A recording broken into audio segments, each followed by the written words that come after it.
Shalom Gereja Tuhan, Shalom Shouters, baik yang berada di Jakarta, Tangerang, Bali maupun di Manokwari. Seperti yang sudah gembala kita sampaikan minggu lalu, bahwa tema kita selama bulan September adalah tentang keluarga. Dan keluarga adalah produknya Tuhan. Kitab Amsal berkata bahwa dengan hikmat rumah didirikan, dan dengan kepandaian itu ditegakkan. Dengan pengertian, kamar-kamar kita diisi dengan bermacam-macam harta benda yang berharga dan menarik. Saya mengajak Bapak, Ibu, serta rekan-rekan semua, mari kita bersuka cita ketika kita mengikuti seluruh rangkaian ibadah dari awal hingga akhir. Selamat hari Minggu, Tuhan Yesus memberkati. Selamat hari Minggu jemaat Tuhan, selamat beribadah kembali. Mari kita bangkit berdiri, kita mau memuji nama Tuhan. Sebab Ia adalah Allah yang layak untuk dipuji. Mari sama-sama kita nyanyikan lagu ini. Oh, praise the name. Mari angkat suaramu. Oh, praise the name of the Lord our God. Oh, praise His name forevermore. For endless days we will sing Your praise. Oh Lord our God. Oh, praise the name of the Lord our God. Oh, praise His name forevermore. For endless days we will sing Your praise. Oh Lord our God. Oh, praise the name. Come on jemaat Tuhan, kita tepuk tangan untuk satu nama, yaitu Yesus Kristus. For endless praise we will sing Your praise. Oh Lord our God. Oh, praise our God. Oh, praise His name forevermore. For endless days we will sing Your praise. Oh Lord our God. Oh, praise the name of the Lord our God. Oh, praise His name forevermore. For endless days we will sing Your praise. Oh Lord our God.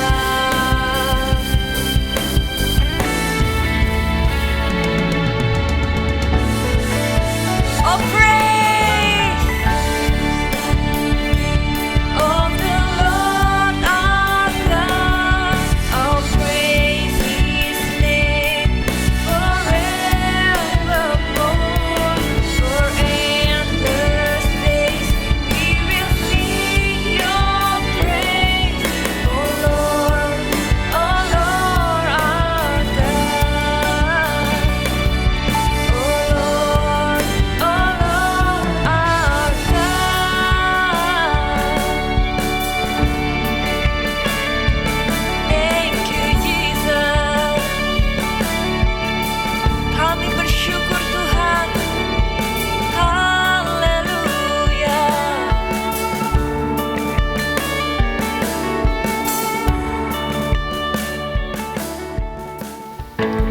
Jemaat Tuhan, ketika Tuhan hidup di dalam kita, maka kita bisa melihat terangnya juga nyata di dalam hidup kita.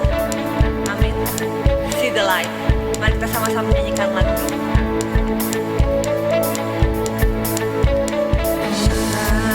My soul, remember this. You took my sin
see the light.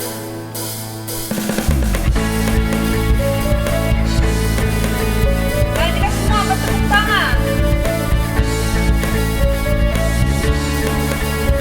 Kita mau katakan bahwa semuanya hanya untuk Tuhan, untuk kemuliaan Tuhan. Come on, sing. All of this for your glory. All of this for your glory. All of this for your glory. All of this for your glory. Beri kemuliaan buat Tuhan kita. Haleluya. Jemaat Tuhan, kita diutus oleh Tuhan. Kita akan bangkit dan bersinar sehingga terang kita bisa dilihat oleh banyak orang.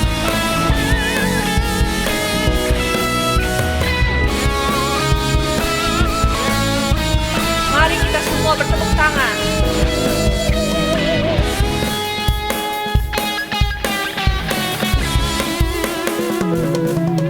Kami memanggil generasi, menjawab panggilan ilahi, memberi diri untuk mengabdi, tanggalkan beban yang halangi.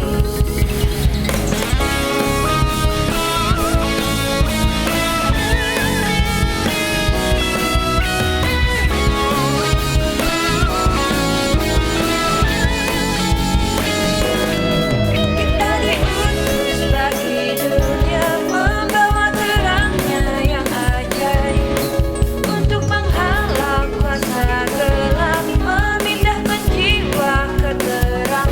Dimanapun kau diletakkan, bersinar dan jadilah terang. We will shine arise like a star above, of glory and honor be unto your name. There is no other name.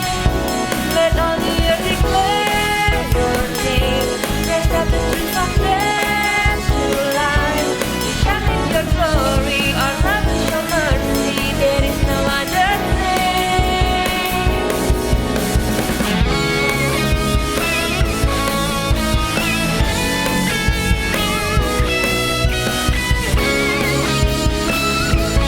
Mari kita katakan, kita diutus.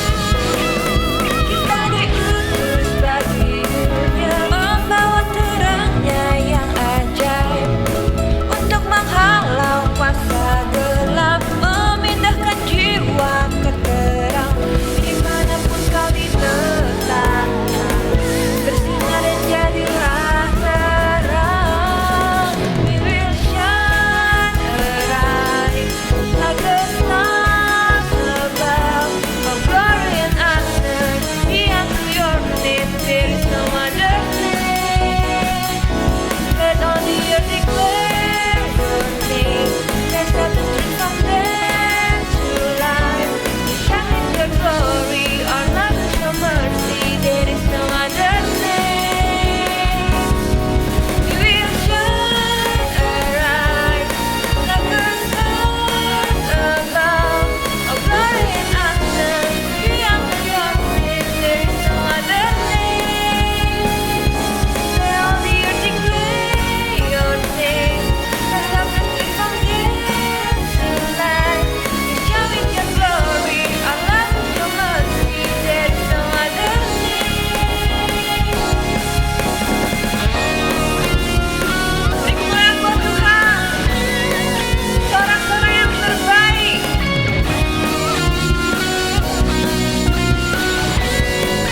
We will shine as a light.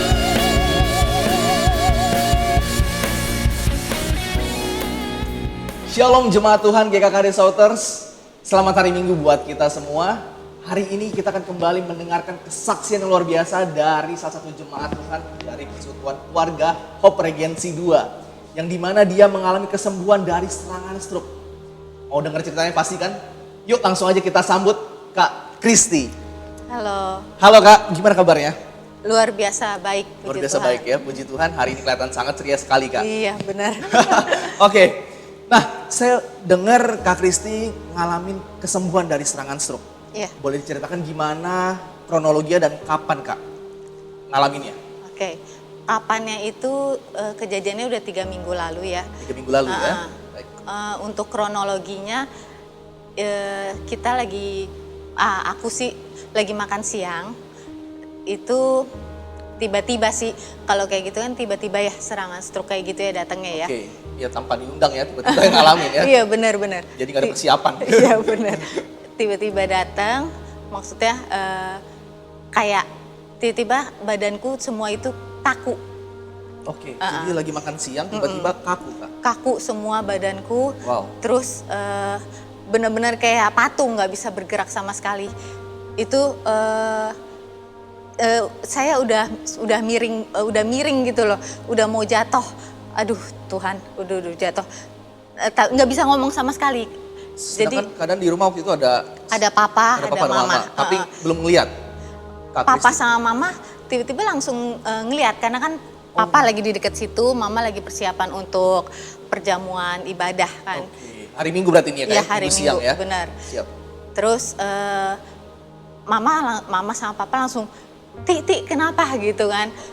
Aku dengar, maksudnya nggak kondisi pingsan ya. Aku nggak kondisi pingsan. Berarti masih sadar ya Kak Masih ya? masih sadar tapi nggak bisa ngomong sama sekali. Oh. Jadi bener-bener, aduh susah banget untuk ngomong gitu loh.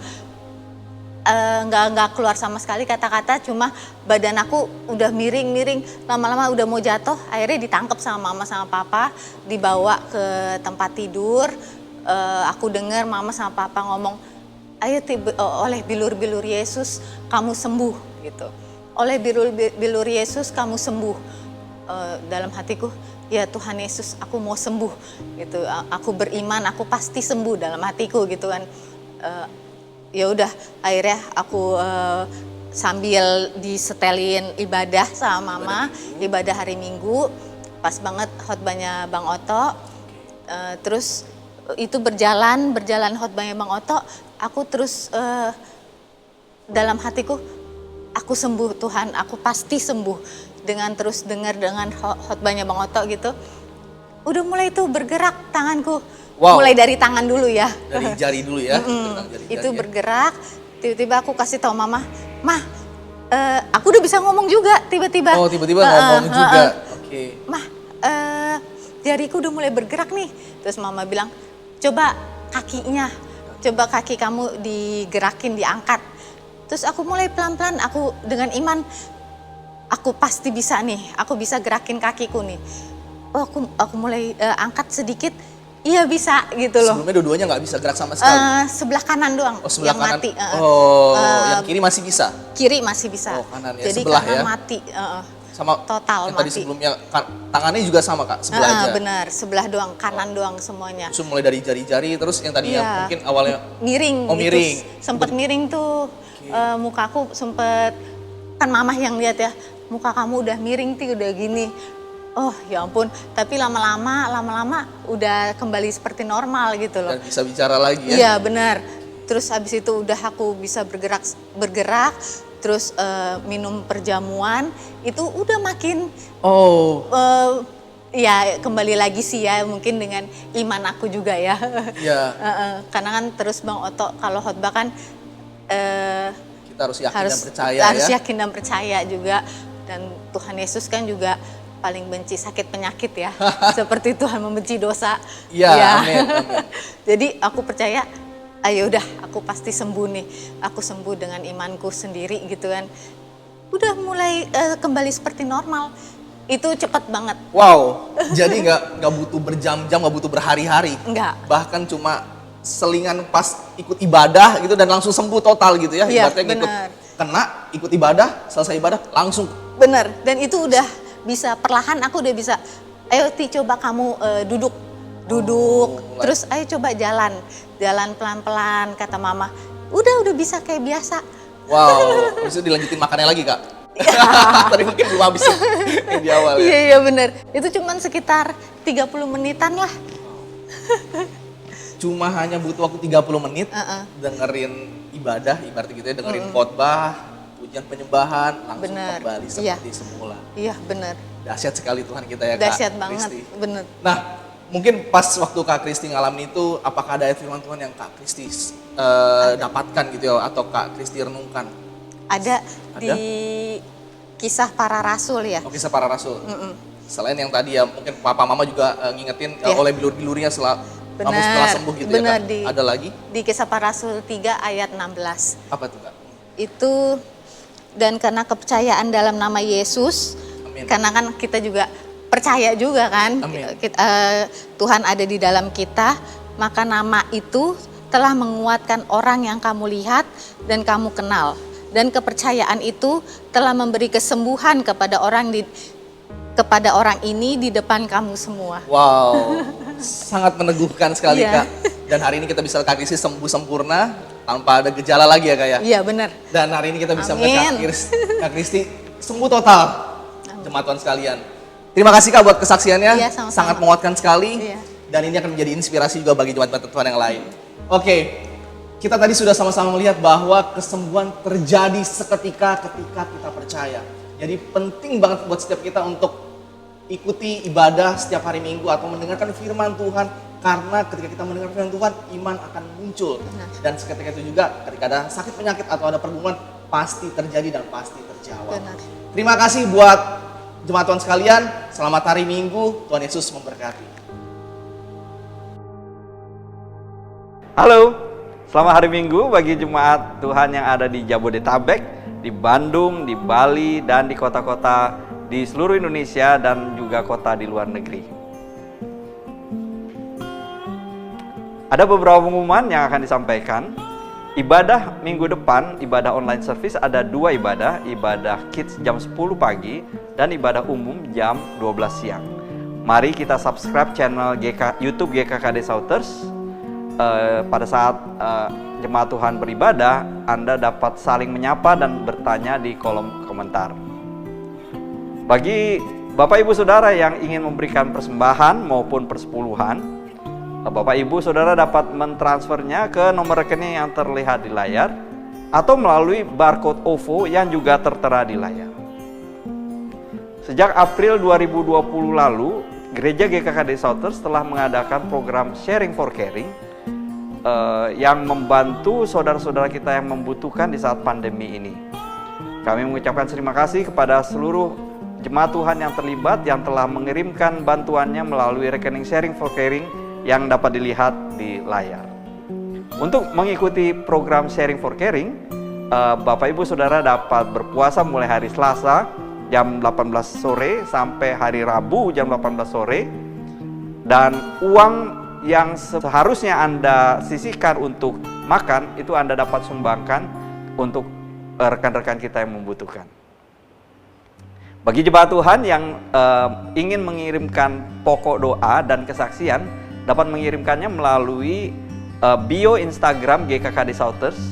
Jemaat Tuhan dapat klik link yang ada di bio tersebut dan pilih form doa.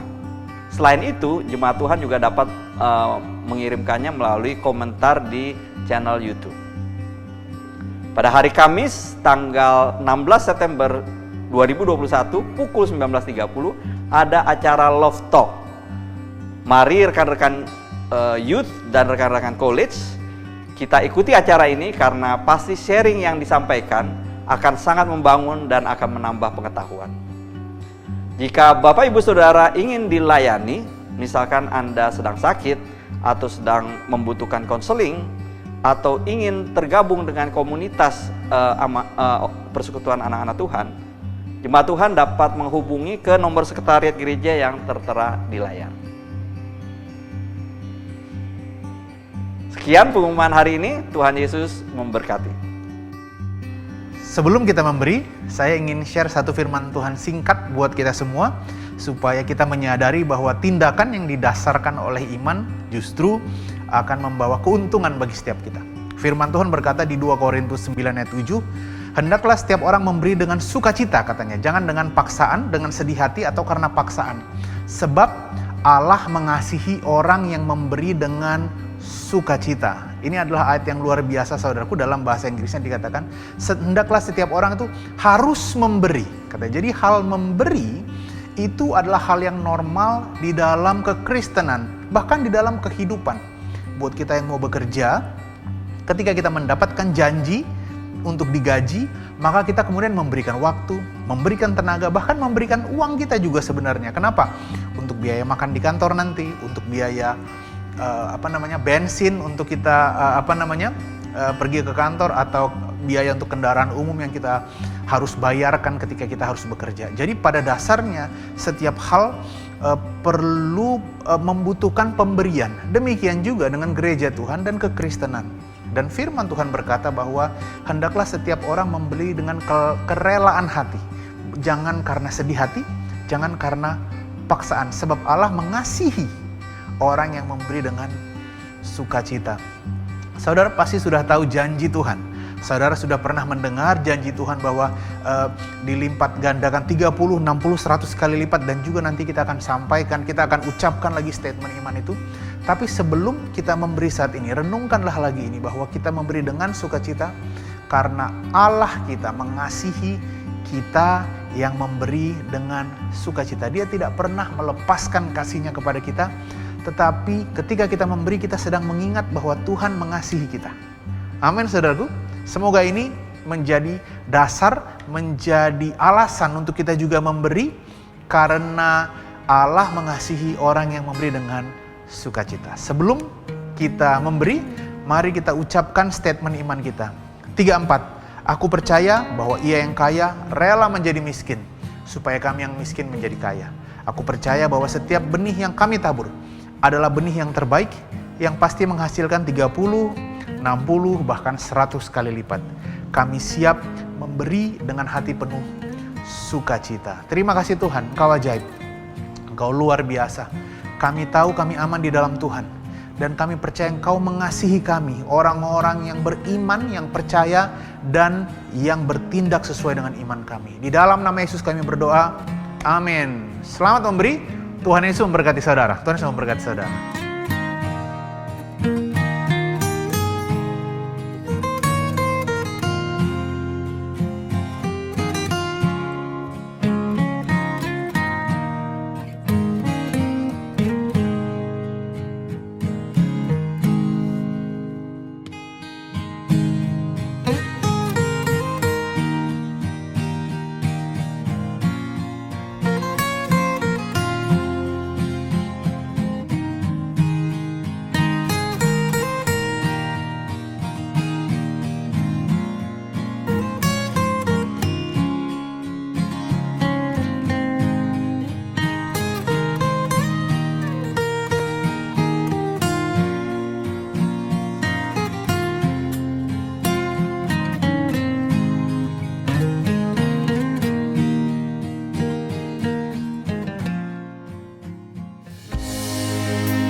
Kita mau mengingat kembali seluruh pengorbanannya di kayu salib. Dia sengsara hanya untuk jiwa yang terhitung. Dia menanggung derita kita untuk mendamaikan kita.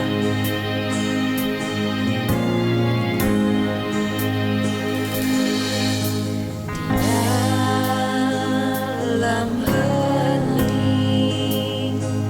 manusia menanti, dari manakah pertolongan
Mari kita mengangkat kedua tangan kita, kita naikkan ucapan syukur untuk rahmat, untuk kasih yang tidak ada habis-habisnya.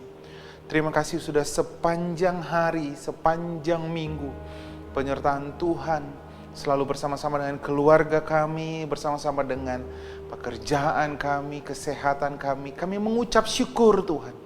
Betapa ajaibnya Tuhan, betapa baiknya Tuhan. Kami percaya kami akan melihat hari-hari depan yang penuh dengan kemurahan Tuhan. Kami akan terus melihat kebaikan Tuhan. Kami akan terus melihat kasih dan rahmat Tuhan akan menyertai orang-orang yang percaya. Tuhan, hari ini kami mau mendengarkan kebenaran firman-Mu yang akan mengubahkan cara pandang kami, cara merespon kami, hidup sebagai orang-orang yang sudah dimenangkan melalui kematian Kristus di kayu salib, supaya kami memiliki cara pandang berjalan dari kemenangan kepada kemenangan, berjalan dari kemuliaan kepada kemuliaan.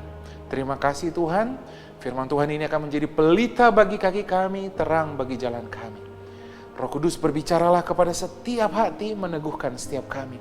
Di dalam nama Tuhan Yesus kami mengucap syukur. Amin. Amin. Selamat hari Minggu, Shalom saudara dimanapun Anda berada saat ini. Saya sangat bersuka cita menyambut setiap saudara yang beribadah bersama-sama, bersama-sama dengan keluarga saudara. Mungkin ada yang saat ini sedang menontonnya, atau mungkin sore hari atau malam hari, atau mungkin juga ada yang menontonnya hari Senin atau hari Selasa. Tapi saya selalu encourage buat setiap saudara. Setiap kali kita beribadah, saya mengencourage supaya setiap hari Minggu jam 12 luangkan waktu saudara. Kenapa kita luangkan waktu kita? Banyak orang yang berkata begini, kan hari Minggu itu bukan hari Sabat. Hari Sabat itu hari Sabtu. No. Kenapa orang Kristen selalu beribadah di hari Minggu? Karena hari Minggu itu adalah hari perayaan kemenangan. Kemenangan akan apa? Kebangkitan Kristus, kemenangan Kristus dari maut. Kristus bangkit hari ketiga. Dari matinya hari Jumat, Yesus mati hari Jumat, Sabtu, Minggu. Dia bangkit di hari Minggu. Jadi kenapa orang Kristen merayakan hari Minggu sebagai hari yang besar? Karena hari Minggu kita merayakan kemenangan Kristus. Coba bilang sama kanan kirinya, kita sedang merayakan kemenangan Kristus. Jadi siapkan hatimu. Hari ini kita akan mendengar kebenaran firman Tuhan, tapi kita punya kebiasaan baru. Setiap kali ada tagline, setiap kali ada kata-kata yang harus di bold, tulis di kolom chat, tulis di kolom captionnya YouTube. Saudara bisa tulis dan kita penuhi tulisan-tulisan kolom chat dan kolom captionnya. Oke? Siap ya saudara? Mari kita belajar hari ini masih dengan topik yang sama tentang keluarga. Judulnya adalah Aku dan Seisi Rumahku. We will serve the Lord. Kami akan melayani Tuhan. Aku dan seisi rumahku, kami akan melayani Tuhan. Nah, mari kita lihat, sebelum kita mulai, kita akan banyak melihat kebenaran firman Tuhan secara remes. Apa itu? Kita akan melihat cara memandang Alkitab seperti cara pandang orang Israel. Karena apa? Karena Alkitab itu ditulis oleh orang Israel, ditulis oleh Musa, benar, ditulis oleh nabi-nabi. Kemudian yang menulisnya itu dengan cara pandang orang Israel. Nah, orang Israel memandang Alkitab itu disebutnya dengan pardes. Pardes itu, pesat terdiri dari, itu adalah akronim pesat, remes, deras, sot. Saudara akan melihat di layar saudara, cara pandang pesat itu artinya plain, simple. Nggak usah diartikan apa-apa. Kalau air diterjemahkan air saja. Kemudian yang kedua disebutnya remes. Remes itu artinya simbol, penuh dengan simbol-simbol yang diartikan. Itu yang akan kita belajar hari ini. Kemudian deras. Deras itu adalah metafora, perbandingan, membandingkan satu ayat dengan ayat yang lain. Kemudian yang terakhir adalah sot, dengan cara pewahyuan Roh Kudus, rahasia-rahasia yang tersembunyi. Banyak anak-anak Tuhan yang kalau khotbah langsung berbicara, Tuhan berbicara seperti ini. Itu biasanya di shot. Tetapi kita harus belajar dulu dari awal caranya supaya jangan langsung ke shot, tetapi ke pesat dan remes. Hari ini kita belajar tentang remes. Membaca Alkitab yang penuh dengan simbol-simbol. Mari kita lihat. Judul hari ini diambil dari cerita tentang Joshua yang masuk ke tanah Kanaan. Benar? Nah, kita akan belajar dari Yosua 24. Ini adalah kitab Yosua terakhir, karena kitab Yosua itu ditulis cuma 24 ayat. Nah, dan ini adalah salah satu kata-kata terakhir yang diucapkan oleh Joshua. Biasanya kalau kata-kata yang terakhir adalah kata-kata yang sangat meaningful. Nggak ada orang meninggal di akhir hidupnya, lalu kakek atau nenek kita atau orang tua kita mau meninggal, lalu dia mengucapkan kata-kata yang nggak berarti gitu. Semuanya berarti. Begitu juga dengan Joshua. Joshua mengucapkan kata-kata yang sangat powerful sekali. Dia berkata begini, tetapi jika kamu anggap baik untuk beribadah kepada Tuhan, pilihlah pada hari ini kepada siapa kamu akan beribadah. Allah yang kepadanya nenek moyangmu beribadah di seberang sungai Efrat, atau Allah orang Amori yang menegrinya kamu diami ini. Tetapi aku, seisi rumahku, kami akan beribadah kepada Tuhan. Umur Joshua pada saat itu sudah 110 tahun. Joshua menikmati tanah Kanaan selama 20 tahun setelah mereka menginvasi tanah Kanaan. Umurnya sudah 110 tahun. Dan dia mengucapkan kata-kata yang sangat powerful sekali. Aku dan seisi rumahku. Lihat saudara, diucapkan sama siapa? Joshua. Joshua itu adalah kata yang sama dengan Yehosua. Setelah pembuangan dari Babel, kata Yehosua itu berubah menjadi siapa? Yesua. Yehosua adalah kata yang sama dengan Yesua. Yesus. Artinya sama saudara, penyelamat. Jadi Yosua adalah penyelamat bangsa Israel dari padang gurun membawa ke tanah perjanjian. Ini adalah lambang dari Kristus. Musa membawa bangsa Israel transisi dari hukum Taurat, tetapi Yesus membawa bangsa Israel, saudara dan saya, Israel rohani, dari hukum Taurat kepada hukum kasih karunia, masuk ke tanah Kanaan.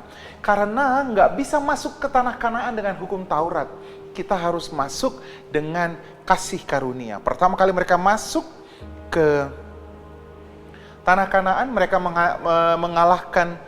menghancurkan tembok Jeriko. Saudara sama-sama tahu ya, mereka cuma mengitari tembok Jeriko. Lalu apa yang terjadi? Oleh kasih karunia Tuhan, tembok Jeriko dihancurkan. Jadi lihat, Yosua ini adalah lambang dari grace, kasih karunia. Dia adalah penyelamat. Yosua seorang laki-laki. Yosua mengeluarkan statement. Jadi penting bagi seorang laki-laki di keluarga. Kita sedang berbicara tentang keluarga. Laki-laki harus selalu mengambil keputusan. Laki-laki harus selalu mengambil arah kemana mereka harus pergi. Pernikahan hancur ketika laki-laki ngikut, tunduk di bawah perempuan. Itu sebabnya iblis tahu hal ini, saudara. Ketika perempuan mengambil alih keluarga, maka hancurlah pernikahan. Itu sebabnya banyak wanita tahu kelemahan suaminya, dia mengintimidasi suaminya dengan cara sakit hati, dengan cara merengek-rengek gitu ya. Itu cara yang dilakukan oleh Delilah kepada Simpson. Merengek-rengek untuk mengambil rahasia apa yang membuat Simpson menjadi powerful, kuat. Itu juga yang dilakukan oleh iblis ketika menghancurkan pernikahan Adam dan Hawa. Dia masuk lewat Hawa. Dia mau Hawa yang mengambil keputusan dalam keluarga mereka. Jadi perhatikan para laki-laki, kamu harus selalu mengambil keputusan. Oh, tanpa mendengarkan istri. Salah, mendengarkan istri penting, tapi kamu adalah the decision maker-nya. Dan kamu wanita, jangan menjadi Delilah. yang kerjanya merengek-rengek, mengintimidasi, kecewa, sakit hati. No.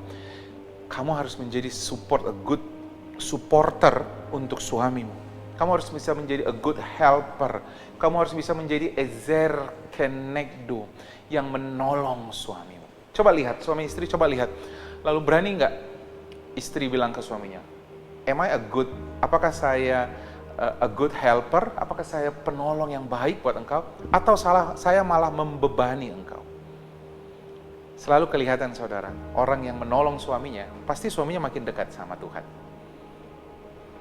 Karena fungsi pertama istri, bukan membuat suaminya cinta kepada dia, bukan menyuruh suaminya makin memperhatikan dia. Fungsi utama istri adalah mendekatkan, mengingatkan suaminya untuk selalu datang kepada Tuhan.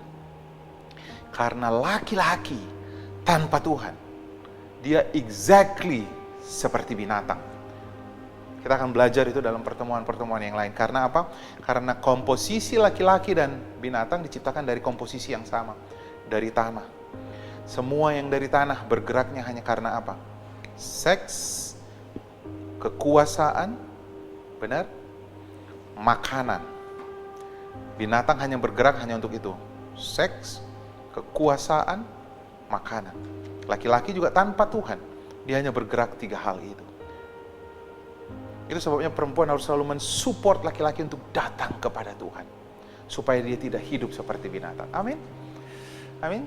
Coba suami istri lihat-lihatan lalu ngangguk gitu.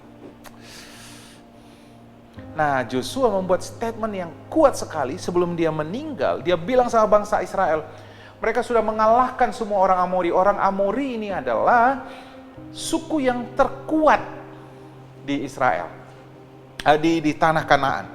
Ada orang Feris, Het, Yebus, tetapi mereka adalah paling banyak mendiami. Nah, lihat saudara, di ayat ini orang selalu mengambil aku dan si isi rumahku akan beribadah kepada Tuhan. Tetapi ada yang penting saudara.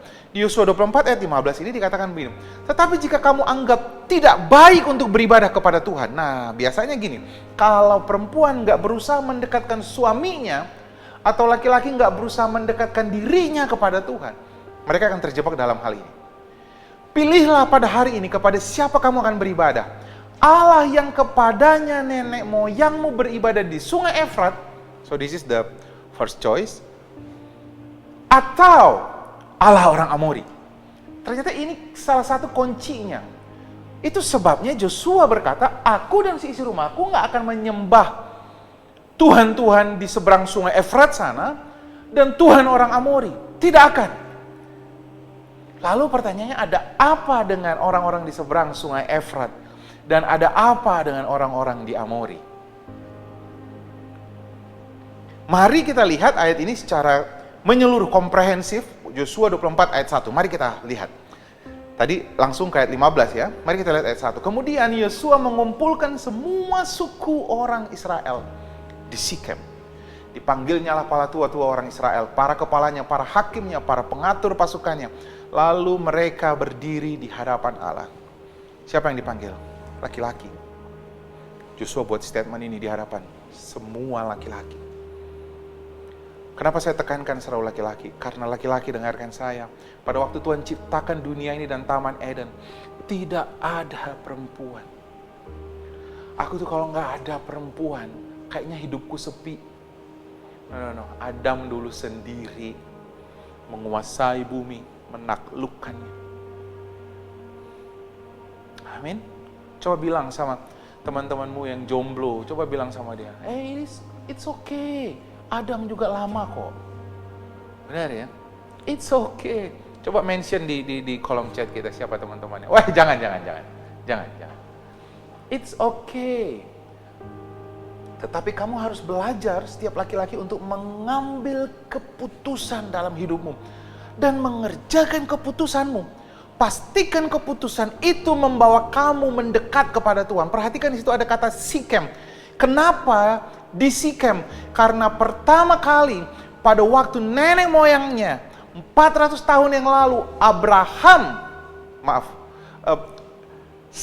sekian tahun yang lalu ya, Abraham datang ke Sikem pertama kali dari tanah Haran, dari Ur Kasdim kemudian ke Haran. Mereka datang ke Sikem. Apa yang dilakukan oleh Abraham? Abraham mengikatkan dirinya, perjanjiannya dengan Tuhan.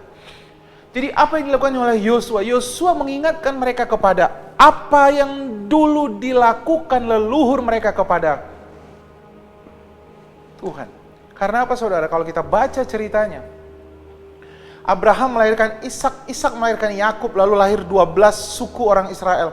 Lalu Yusuf membawa bangsa Israel 400 tahun tinggal, benar? Anaknya Yakub membawa bangsa Israel 400 tahun tinggal di mana? Di Mesir. Pada waktu mereka 400 tahun di Mesir, jadi inilah pertama kali bangsa Israel masuk lagi ke tanah Kanaan setelah Abraham. Apa yang dilakukan Yosua? Dia ingatkan lagi perjanjian apa yang dilakukan Abraham kepada Tuhan. Wow, ini keren banget. Abraham berjalan melalui negeri itu, Kejadian 12 ya. Ayat 6 dan 7. Sampai ke suatu tempat di Sikem, yakni pohon tarbantin di More. Waktu itu orang Kanaan diam di negeri itu. Sikem, sekarang itu dipercaya namanya Sikar. Di suatu tempat di dekat Gunung More. Ketika itu Tuhan menampakkan diri kepada Abraham dan berfirman, "Aku akan memberikan negeri ini kepada keturunanmu. Dirikanlah di situ mezbah bagi Tuhan yang telah menampakkan diri kepadanya." Wow, ini statement yang sangat luar biasa. Yosua sedang bilang begini, "Hei buat semua laki-laki, dirikanlah mezbah bagi Tuhan di rumahmu." Come on, laki-laki. Bagi semua laki-laki yang mendengarkan ini, respon di YouTube saudara dan katakan, "Yes, saya laki-laki and saya mau mendirikan mezbah bagi Tuhan di rumahku, di keluargaku." Kalau saudara belum menikah, saudara bilang, "For my future family." Saya akan mendirikan mezbah. Ini yang paling penting, saudara. Lalu kemudian ayat 2, Yosua berkata begini. Berkatalah Yosua kepada seluruh bangsa itu, "Beginilah firman Tuhan Allah Israel dahulu kala di seberang sungai Efrat." Nah perhatikan, masih ingat tadi ayat 15? Kalau kamu berpikir bahwa Allah orang-orang yang di seberang sungai Efrat itu lebih baik, ya sembah mereka. Kenapa disebut seperti itu? Karena ayat 2 Yosua sudah mention, dahulu kala di seberang sungai Efrat. Sungai Efrat itu dari utara sana Syria sampai mengalir terus ke Irak, saudara. Disitulah diam nenek moyangmu dulu, namanya Terah. Ada apa di sana, saudara?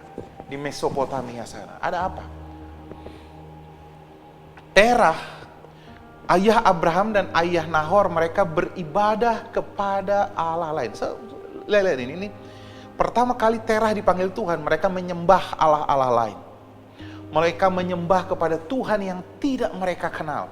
Lalu Tuhan memanggil Terah keluar dari Ur Kasdim. Kejadian 11 ayat 29. Pertama kali yang dipanggil adalah Terah. Abraham dan Nahor kedua-duanya kawin. Nama istri Abraham ialah Sarai, nama istri Nahor ialah Milka, anak Haran, ayah Milka dan Yiska. Saudara perhatikan yang di-highlight. Kenapa disebutkan keluarga-keluarga? Minggu lalu saya sudah ajarkan untuk memulai sesuatu. Tuhan selalu memanggil apa saudara? Keluarga. Tuhan memanggil Adam dan Hawa untuk mengelola bumi. Tuhan memanggil Abraham dan Ishak sebelum Abraham dan Sarah maksud saya. Sebelum Abraham dan Sarah dipanggil siapa? Terah dan istrinya. Bahkan Yesus pun lahir dari keluarga. Sarah itu mandul, tidak mempunyai anak. So, lihat saudara, Alkitab sedang menuliskan. Alkitab nggak akan iseng menuliskan keluarga di sini. Abraham, Nahor, kedua-duanya kawin. Nama istri Abraham Sarah, nama istri Nahor, nama ayah Abraham, nama anak Haran, ayah Milka dan Yiska. Sarah itu mandul, tidak mempunyai anak. Ayat 31. Lalu Terah membawa Abraham, anaknya, cucunya, Lot, yaitu anak Haran, anak Sarai, menantunya, istri Abraham. Anaknya, ia berangkat bersama-sama dengan mereka dari Ur Kasdim untuk pergi ke tanah Kanaan. Wait. Jadi Abraham itu tidak dipanggil dari tanah Kanaan, yang dari tanah Ur Kasdim. Yang dipanggil pertama kali adalah siapa? Terah. Tetapi Tera berhenti di Haran. Kenapa saudara? Ur Kasdim dan Haran adalah pusat penyembahan dewa bulan, Dewi Bulan. Benar? Di sana pusat transaksi internasional karena jalur perdagangan melewati kota Haran. Kotanya sangat metropolitan. Orang sangat menyanjung harta dan kekayaan. Highlight saudara, ini penting banget untuk berikutnya. Dan Tera menetap di sana. Dia nggak mau. Padahal Tuhan, kalau saudara lihat, tadinya dipanggil ke tanah Kanaan, Tera nggak mau. Dia lebih memilih menyembah dunia ini daripada kepada Tuhan. Itu sebabnya yang dimaksud Yosua, kalau kamu mau menyembah Allah orang lain yang ada di seberang sungai Efrat, apa yang dia maksud? Sama seperti orang yang menyembah Dewi Bulan ini. Mereka mengagungkan harta, mereka mengagungkan kekayaan mereka. Kemudian Yosua 24 ayat 3 dikatakan, dilanjutkan, tetapi aku mengambil Abram dari Haran, diperhatikan, jadi bukan dari Ur Kasdim, bapamu itu dari seberang sungai Efrat, diambil dari sungai Efrat saudara, dipindahkan, menyuruh dia menjelajahi seluruh tanah Kanaan. Saudara perhatikan, itu sebabnya Yosua bilang jangan lagi kembali ke seberang sungai Efrat. Artinya, ini dia remesnya, simbolnya, sungai Efrat itu adalah lambang dari apa saudara? Duniawi, kekayaan, kepuasan duniawi. Itu dia, remes tadi artinya simbol-simbol. Membaca Alkitab dengan simbol-simbol. Aku membuat banyak keturunanmu dan memberikan Ishak kepadanya. Saudara perhatikan, Tuhan bilang begini, aku akan memberkati kamu. Kenapa Tuhan memberikan janjinya kepada Abraham? Waktu dia berkata, aku akan memberkatimu, keturunanmu akan seperti pasir di laut. Aku akan memberkati engkau dan engkau akan menjadi berkat. Tuhan bilang begini, aku akan memberkati engkau lebih daripada apa yang terjadi di Haran. Kenapa Tuhan ngomong tentang berkat? Karena di Haran semuanya berbicara tentang berkat, saudara. Tuhan mau bilang begini, aku akan memberkati engkau, tapi tidak di sini. Dan cara aku memberkati looks so different. Sangat-sangat berbeda. Tinggalkan Haran, pergi ke tanah Kanaan, and then I will bless you there. Aku akan memberkati engkau di sana. Coba tuliskan di kolom chat kita, coba tuliskan di caption kita, tinggalkan Haran, menetap di tanah Kanaan. Tinggalkan Haran, tinggalkan Haran. Itu sebabnya kalau saudara perhatikan di Kejadian 13, pada waktu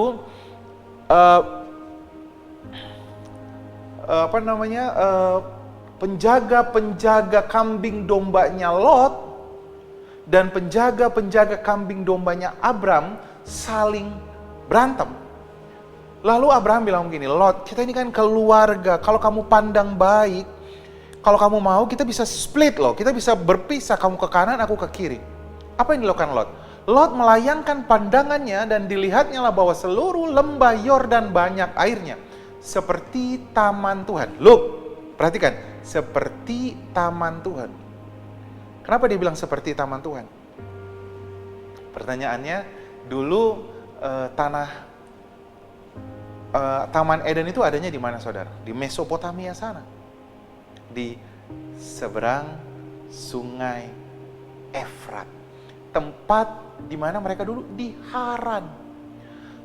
Kalau saudara perhatikan bahwa Taman Eden itu adanya di Irak, Iran sana. Karena di situ ada sungai Efrat, sungai Tigris, benar? Dan itu adanya semuanya di Irak, Iran sana, saudara. Tempat dulu Lot tinggal, makanya dia bilang, waktu dia lihat banyak air, seperti kampungku dulu, katanya. Wow, ini seperti kampungku dulu. Hal itu terjadi sebelum Tuhan memusnahkan Sodom dan Gomora. Sebab itu, Lot memilih baginya seluruh lembah Yordan. Lalu ia berangkat ke sebelah timur dan mereka pun berpisah. Ini keputusan yang sangat buruk, saudara. Dia memilih yang seperti tempatnya dulu. Sekalipun Abraham menetap di tanah Kanaan, tetapi Lot menetap di kota-kota lembah Yordan dan berkemah di dekat Sodom. Saudara perhatikan, Abraham tetap di tanah Kanaan, walaupun mungkin pada saat itu tempat yang dipilih Abraham pasti lebih buruk daripada tempatnya Lot. Benar ya, kalau disuruh memilih mana yang baik, pasti Lot memilih yang lebih baik. Dan Abraham akan di tempat yang kurang baik. Walaupun tempat itu dekat dengan kota Sodom. Banyak anak-anak Tuhan, it's okay lah dekat kota Sodom. Dia bawa keluarganya. Dan saudara sama-sama mengerti apa yang terjadi kepada keluarganya Lot. Karena keputusan buruk seorang laki-laki menjauhkan keluarganya dari Tuhan.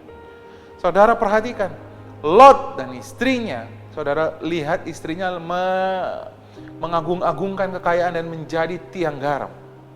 Jadi orang yang hidup mengagungkan dunia ini, fokus kepada harta dunia ini, lebih mementingkan keinginan mata, keinginan daging, keangkuhan hidup, lambang dari tiang garam. Coba deh, kamu lihat orang yang seperti itu, coba colek dikit, rasain. Pasti agak asin deh orang-orang yang seperti itu. Pasti agak asin. Abraham memilih tinggal di Kanaan. Coba tuliskan di kolom chat kita, saya memilih tinggal di tanah Kanaan. Jadi saudara tahu apa yang dimaksud oleh Yosua, orang-orang yang ada di seberang sungai Efrat. Dan apa akibatnya? Contohnya sudah ada Lot melahirkan anak-anak hasil dari incest dengan anak-anak wanitanya. Dan lihat saudara, keluarganya hancur. Ini contoh yang sangat berbeda dengan apa yang terjadi Abraham. Karena apa? Abraham mengambil keputusan yang benar, membawa keluarganya mendekat kepada Tuhan. Kemudian sekarang kita yang kedua, orang Amori. Yosua bilang, kalau kamu berpikir bahwa Allah orang yang di seberang sungai Efrat atau orang Amori yang negerinya kita diami ini lebih baik, ya sembahlah. Berarti yang kedua sekarang orang Amori.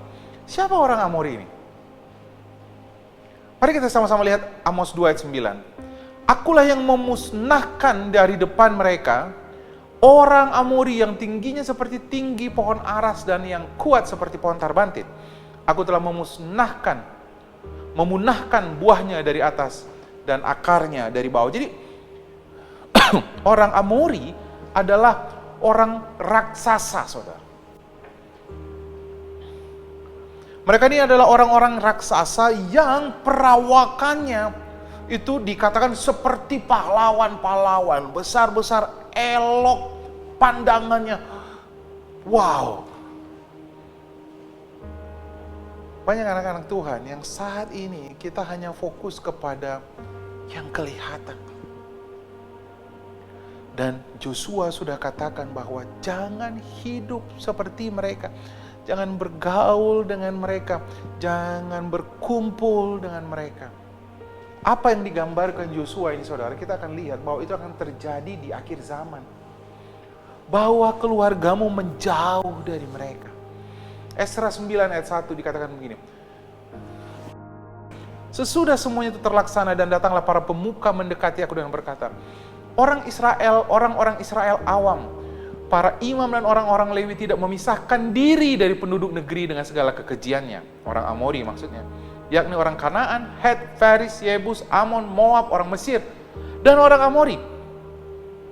Dan sekarang baru saja kami alami kasih karunia daripada Tuhan Allah kami yang meninggalkan pada kami orang-orang yang terluput dan memberi kami tempat menetapnya yang kudus, sehingga Allah kami membuat mata kami bercahaya dan memberi kami sedikit kelegaan di dalam perbudakan kami. Sekarang janganlah kamu memberikan anak-anakmu perempuan kepada laki-laki mereka, atau mengambil anak-anak perempuan mereka untuk menjadi anak-anak lelakimu. Janganlah kamu mengikhtiarkan kesejahteraan dan kebahagiaan mereka untuk selama-lamanya, supaya kamu menjadi kuat, mengecap hasil tanah yang baik, mewariskan tanah itu kepada anak-anakmu untuk selama-lamanya. Wow. Esra bilang begini, baru saja kami dibebaskan, baru saja kami mendapatkan kasih karunia dan hidup di dalam kasih karunia Tuhan. Tetapi orang-orang Lewi, para imam-imam, anak-anak Tuhan, hidup bersama-sama dengan orang Het, Feris, Yebus, Mesir, Mori. Mereka hidup seperti orang-orang Amori. Lebih mementingkan apa yang kelihatan. Saudara, ini adalah gambaran apa yang terjadi dahulu, itu terjadi lagi sekarang, saudara. Itu kejadian yang sama, supaya mengingatkan saudara dan seisi keluargamu. Jangan hidup seperti orang-orang di seberang sungai Efrat yang mencari kekayaan dunia ini. Itu adalah pusat kehidupan mereka. Tapi kan grace mengajarkan kita untuk diberkati. Ya. So this is not the point. This is not the perspektifnya, saudara. Perspektifnya kekayaan itu adalah Kristus. Yang lain akan ditambahkan. Tapi kalau saya datang kepada Tuhan untuk mencari kekayaan, ya buat orang-orang yang baru, that's okay. Tuhan gak menghalangi apapun motivasi orang untuk datang kepada Tuhan. Tetapi ketika saudara sudah berjalan sama Tuhan, and then you will see, kamu akan melihat bahwa semuanya itu berasal dari Tuhan. Daripada kamu mengejar buahnya, kamu kan datang ke sumbernya. Benar nggak, saudara? Daripada kamu mengejar berkatnya, kita pasti akan datang kepada sumbernya. Kalau saudara lihat di Alkitab, banyak orang yang awalnya dimulai dengan berkata, asal memegang punca jubah bajunya saja. Benar? Perempuan ini yang sudah 12 tahun sakit pendarahan ini, maunya cuma sembuh saja. Tetapi melalui kesembuhannya, mereka mengenal Kristus. Orang yang anak muda yang mati di Naim, keluarganya mengenal Kristus karena anaknya dibangkitkan.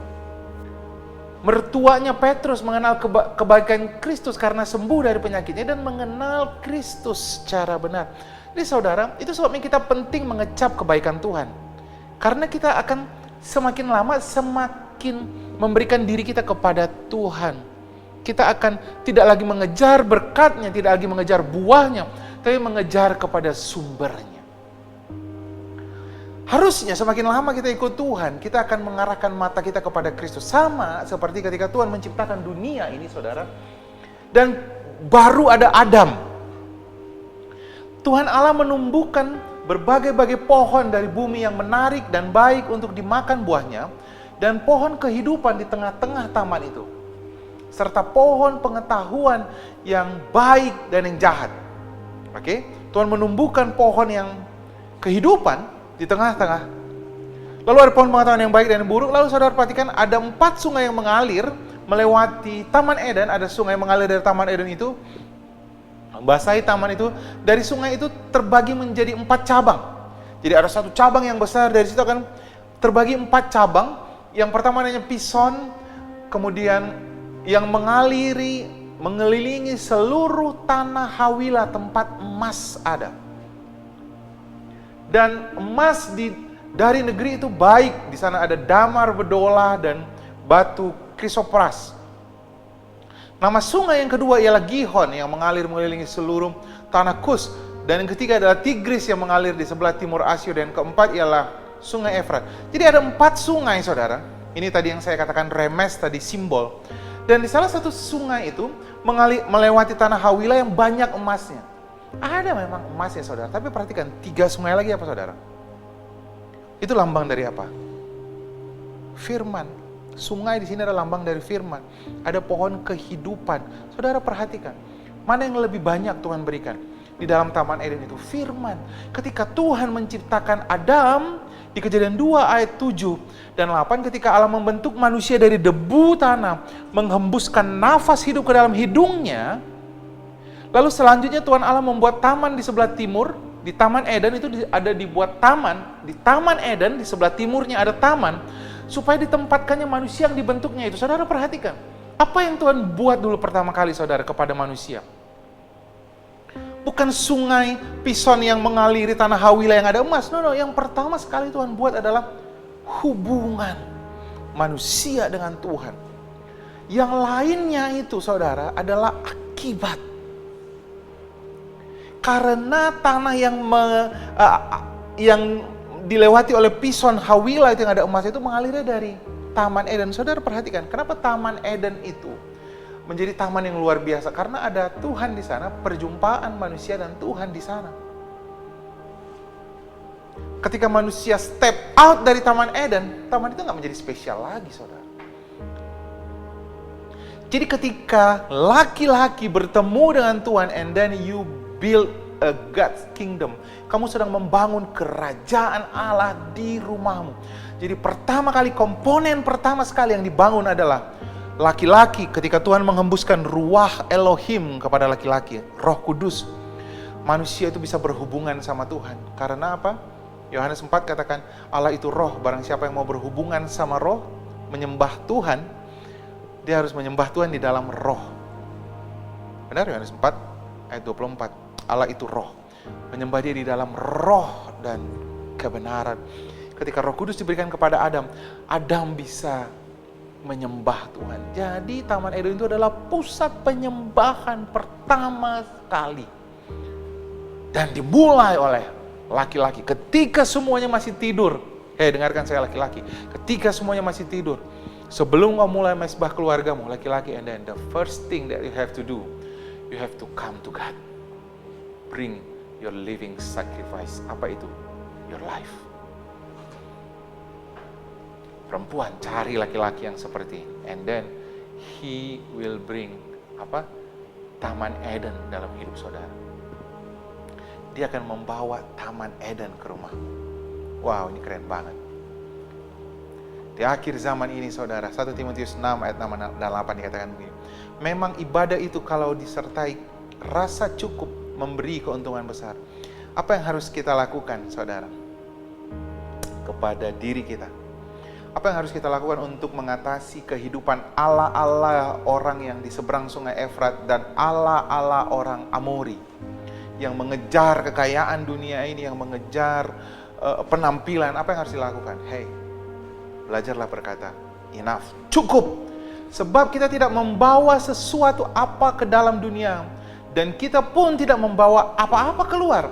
Asal ada makanan dan pakaian, cukup. Seringkali anak-anak Tuhan fokusnya asal ada makanan A, asal ada pakaian B. No, saudara.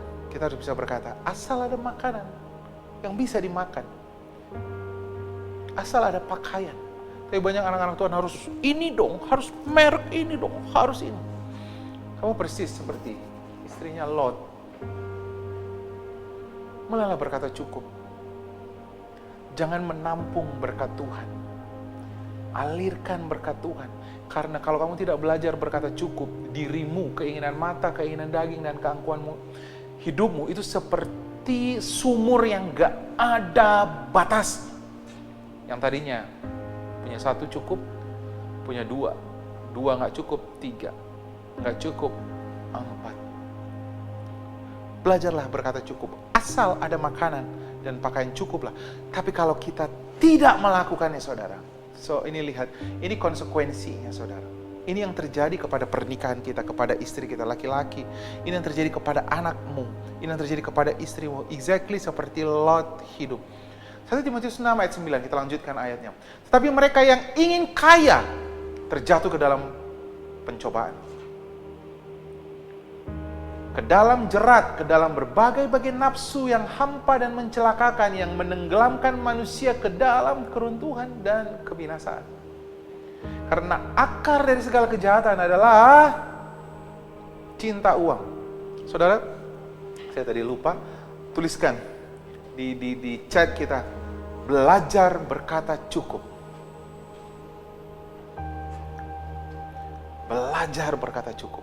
Sebab oleh memburu uanglah mereka, beberapa orang telah menyimpang dari iman, menyiksa dirinya dengan berbagai-bagai duka. Ketahuilah, wow. Dilanjutkan saudara. 3 ayat 1 dan 2, 2 Timotius 3 ayat 1 dan 2, ketahuilah bahwa pada hari-hari terakhir akan datang masa yang sukar. Manusia akan mencintai dirinya sendiri. Benar?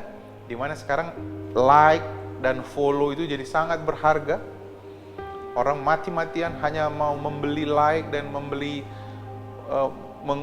merendahkan dirinya, melakukan hal-hal yang rendah hanya untuk di-subscribe orang, di-follow orang. Orang sangat mencintai dirinya sendiri. Saudara lihat semua konten-konten yang di-follow oleh banyak orang, semuanya hanya menonjolkan apa? Kekayaan, materi, mencintai dirinya sendiri, penampilan. Mereka menjadi hamba uang. Mereka akan membual dan menyombongkan dirinya. Coba deh lihat semua akun-akun sosmed kita. Apa yang kita lihat? Mobil.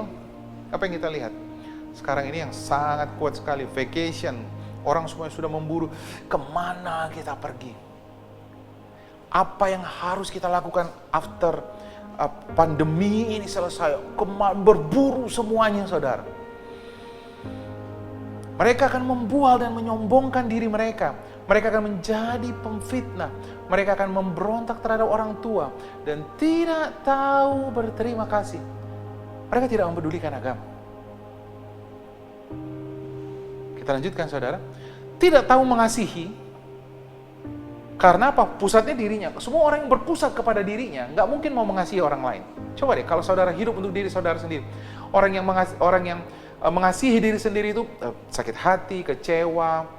Kalau saudara lihat di ayat yang lain ya, mereka ini mengasihani dirinya sendiri, itu sebabnya nggak punya kesempatan untuk mengasihi orang lain, nggak bisa membantu orang lain, nggak bisa menolong orang lain. Tidak tahu mengasihi, tidak mau berdamai, suka menjelekkan orang, tidak dapat mengekang diri, garang. Wow, hati-hati ya dengan istri yang garang. Makanya kata firman Tuhan, lebih baik bertemu dengan singa di perempatan, kata kitab Amsal, daripada punya istri yang pemarah katanya. Lebih baik ketemu singa. Garang, tidak suka yang baik, suka berkhianat, tidak berpikir panjang, berlagak tahu, lebih menuruti hawa nafsu daripada menuruti Allah. Secara lahiriah, mereka menjalankan ibadah. Mereka ada di gereja, mereka beribadah, tapi pada hakikatnya mereka memungkiri kekuatannya. And then firman Tuhan katakan, stay away from them. Jauhi mereka. Mereka ada di sekitar saudara. Orang-orang yang begini karena gaya hidup seperti orang-orang yang di seberang sungai Efrat. Joshua sudah mengingatkan ini, saudara. Joshua sudah meneguhkan ini kepada bangsa Israel.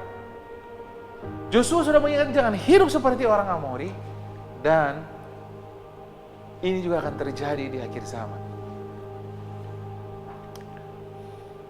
Lalu apa yang harus kita lakukan, saudara? Kisah Para Rasul 16 ayat 29-31, waktunya sudah selesai. Satu kali Paulus dan Silas, mereka masuk ke dalam penjara.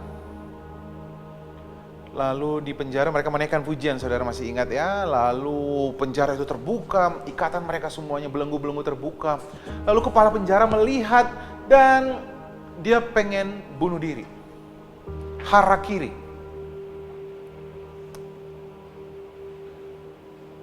Karena dia dianggap orang yang tidak bertanggung jawab, orang yang tidak capable, dan dia memang pasti dibunuh. Karena dia lihat semua tawanannya kayaknya sudah lari karena semua penjara sudah terbuka. Lalu Paulus berkata, "Hei, jangan bunuh dirimu," gitulah ya. "Kami masih di sini." Memang pintunya terbuka, tapi kami masih di sini, gitu ya. Kepala penjara itu membawa suluh lalu berlari masuk ke dalam.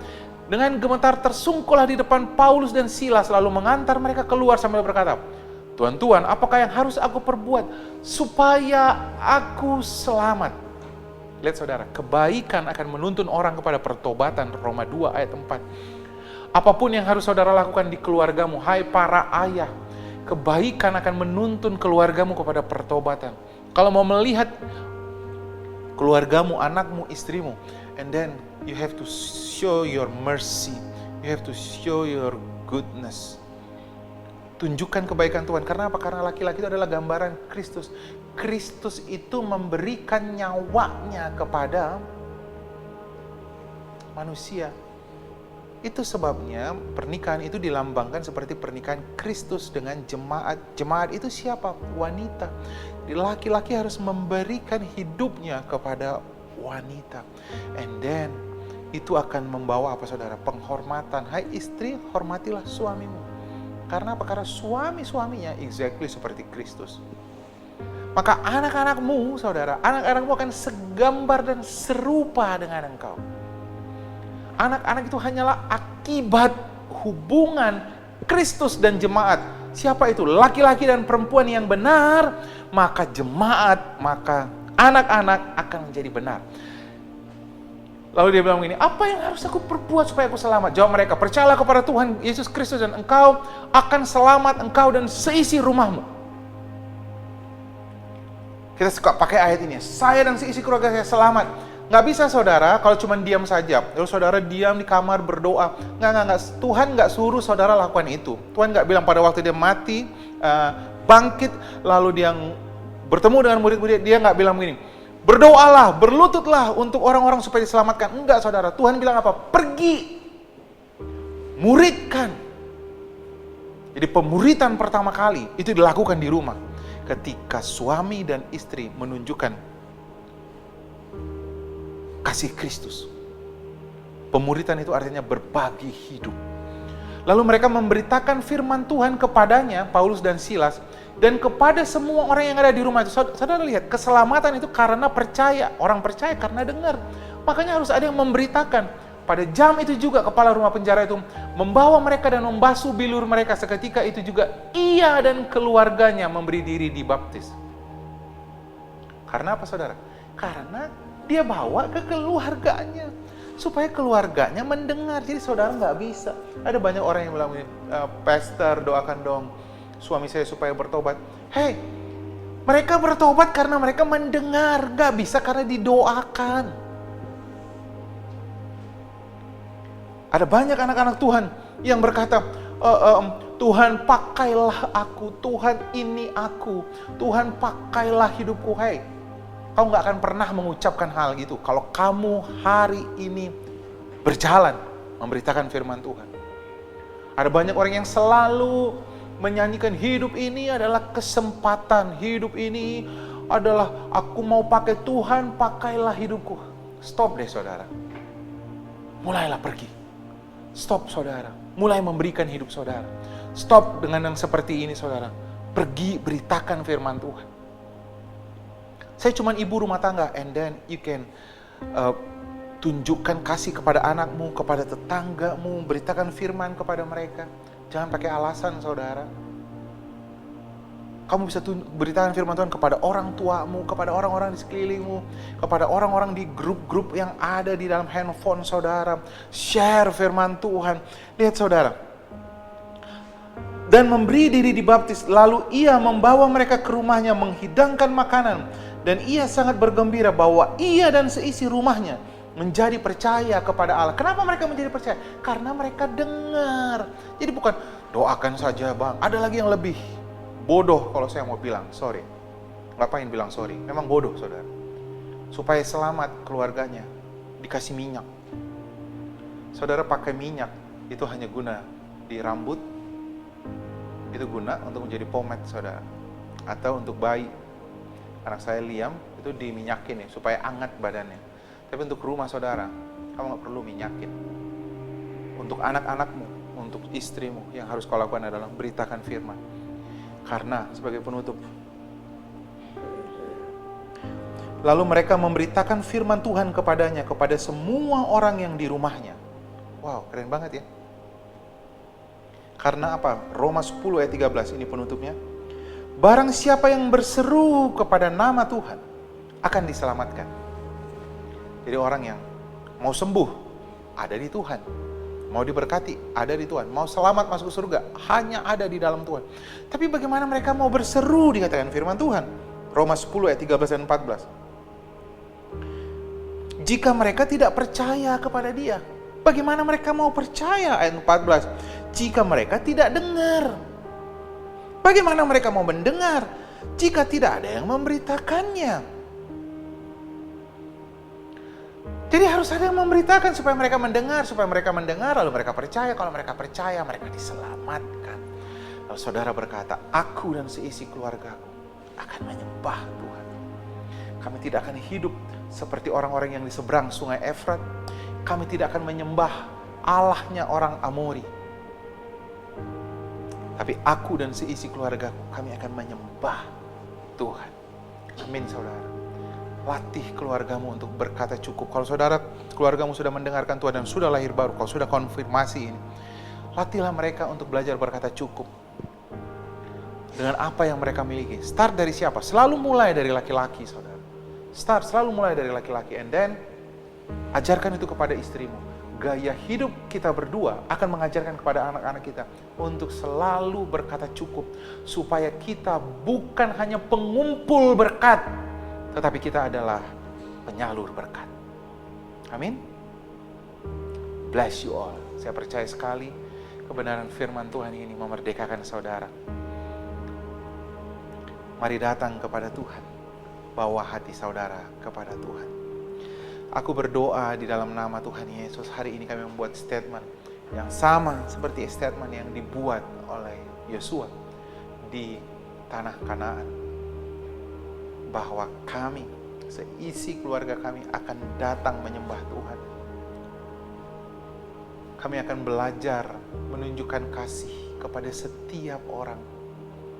Karena pemberitaan firman Tuhan tanpa kasih itu persis seperti tong yang berisik, gemerincing, berisik. Tetapi Injil harus selalu diberitakan. Ketika kami belajar memberikan kasih kepada istri kami, kepada anak-anak kami, keluarga kami adalah taman Eden kami. Keluarga kami, tempat kasih dinyatakan, tempat kami membakar korban kepada Tuhan. Sehingga keluarga kami, kemanapun pergi, istri kami, anak-anak kami, ketika mereka pergi, mereka membawa surga kemanapun. Mereka membawa kasih Tuhan kemanapun. Mereka tidak mencari kasih dari dunia ini, tapi justru mereka menjadi pemberi kasih kepada dunia ini. Terima kasih Tuhan. Kami mengucap syukur. Setiap saudara yang percaya, yang hari ini mau berkata bahwa aku dan seisi keluargaku akan menyembah Tuhan. Kami tidak akan hidup seperti orang di seberang sungai Efrat. Kami tidak akan hidup seperti orang Amori. Kami akan belajar berkata cukup. Untuk apa yang kami makan dan untuk apa yang kami pakai. Kami mau belajar berkata cukup. Supaya kami menjadi berkat. Supaya kami bukan hanya pengumpul tetapi pemberi berkat. Mari angkat tanganmu. Ikuti doa saya. Di dalam nama Tuhan Yesus, aku berdoa dan memberkati setiap saudara-saudaraku. Kau akan melihat pintu-pintu berkat terbuka dalam hidupmu. Kau akan melihat penggenapan-penggenapan janji Tuhan terjadi. Roh Kudus akan meneguhkan engkau untuk menjadi pemberi berkat. Mulailah belajar berkata cukup kepada dirimu, supaya kau bisa menjadi saluran berkat bagi banyak orang. Di dalam nama Tuhan Yesus, setiap tangan yang terangkat, aku percaya kau melihatnya Tuhan, dan termaterai. Terima kasih Tuhan. Setiap saudara yang sakit, pegang bagian tubuh saudara yang sakit, saya akan berdoa untuk engkau. Dalam nama Tuhan Yesus, aku berdoa, benjolan yang ada di tubuhmu, aku patahkan, aku hancurkan di dalam nama Tuhan Yesus. Terimalah kesembuhan, jadilah sehat, jadilah pulih di dalam nama Tuhan. Kepada saudara yang mengalami sakit saat ini, aku berkata kepada engkau, hai rasa sakit pergi dari tubuh ini, dan penyebab rasa sakit ini hilang dalam nama Tuhan Yesus. Dan oleh bilur-bilur Yesus kau menjadi sembuh. Terima kasih Bapa, terima kasih Tuhan. Kita akan sama-sama melakukan perjamuan kudus. Mari bangkit berdiri, siapkan perjamuan saudara.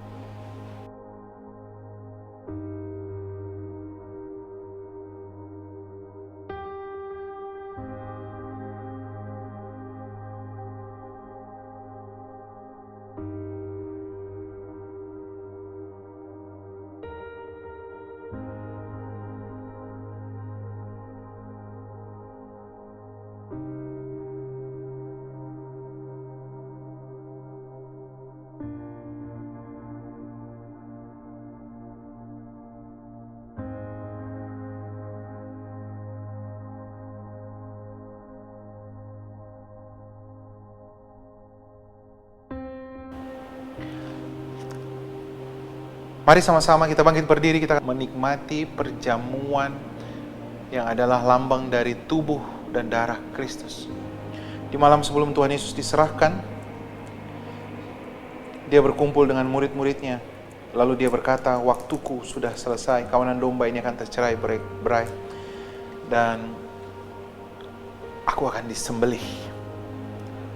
Mengambil roti, dia mengambil roti. Lalu dia memecahkannya dan dia berkata, roti ini adalah lambang tubuhku yang terpecah untuk engkau. Ketika kau memakan roti ini yang adalah lambang tubuh Kristus, kau sedang meneguhkan karya keselamatan. Kau meneguhkan karya keselamatan. Kau sedang meneguhkan kesehatan. Kau akan berkata, aku sehat karena bilur-bilur Yesus. Kau akan berkata, yang miskin menjadi kaya karena Kristus yang kaya rela menjadi miskin di kayu salib. Mari sama-sama kita makan roti yang ada di tangan kanan kita.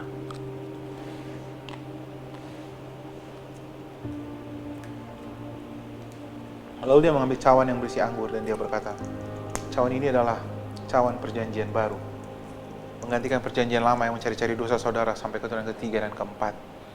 Tapi oleh darah Kristus, dia menebus dosa saudara satu kali untuk selama-lamanya, melayakkan engkau menjadi anak Allah dan tidak lagi mengingat-ingat dosa dan kesalahan.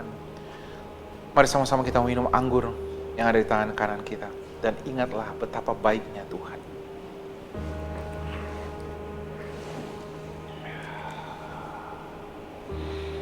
Terima kasih Tuhan. Mari naikkan syukurmu. For your goodness, Lord. We thank you, God. Kau memberikan dirimu sebagai korban yang hidup, supaya kami yang harusnya mati diselamatkan. Kau menerima pukulan, kau menerima hinaan, supaya kami dimuliakan.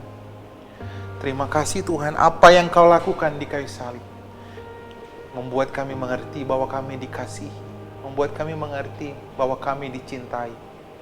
Terima kasih Tuhan, terima kasih. Kami yang tidak layak ini dilayakkan karena penebusan. Terima kasih Bapa. Mari kita mengangkat kedua tangan kita. Kita akan akhiri ibadah ini. Kiranya berkat daripada Allah Bapa, kebajikan dan kemurahan daripada Tuhan kita, itulah yang akan mengikuti engkau sepanjang hidupmu. Persekutuan dengan Roh Kudus akan meneguhkan engkau bahwa mata Tuhan tertuju kepadamu, bukan untuk mencari dosa dan pelanggaranmu, tapi untuk melimpahkan engkau dengan kasih dan rahmat-Nya. Diberkatilah engkau di dalam keluargamu, diberkatilah pernikahanmu, diberkati anak-anakmu, usaha, pekerjaan, diberkatilah studi, diberkatilah pelayanan yang Tuhan percayakan kepadamu. Kita akan tetap naik dan bukan turun, menjadi berkat dan bukan yang meminta-minta. Mari sama-sama kita ucapkan statement iman kita bersama. Aku percaya, aku telah dikuduskan, telah dibenarkan, telah disucikan. Aku percaya, aku dikasihi, diberkati berkelimpahan, sehat. Aku adalah pemenang. Bersama-sama kita katakan, amin, amin, amin, amin. Puji Tuhan, ibadah kita sudah selesai. Terima kasih. Saya percaya sekali dan ini menjadi berkat bagi setiap saudara. Share kebenaran firman Tuhan ini saudara. Jadilah pembawa kabar baik dalam hidup saudara. Jangan hanya mendengarkan saja, share kepada semua orang melalui akun-akun sosial media saudara. Saat ini memberitakan Injil sudah sangat enak sekali. Share melalui akun-akun sosial media saudara. Terima kasih untuk setiap rekan-rekan yang sudah terlibat. Teman-teman worship leader, singers, multimedia, soundman, sekolah minggu, kids kita, semua yang terlibat di dalam ibadah kita, baik yang ibadah jam 10 dan ibadah jam 12. Kita gereja Tuhan sangat bersuka cita untuk apa yang setiap saudara lakukan, dan berkat Tuhan akan mengikuti engkau dimanapun engkau berada. Tuhan Yesus memberkati kita semuanya. Sampai bertemu kembali.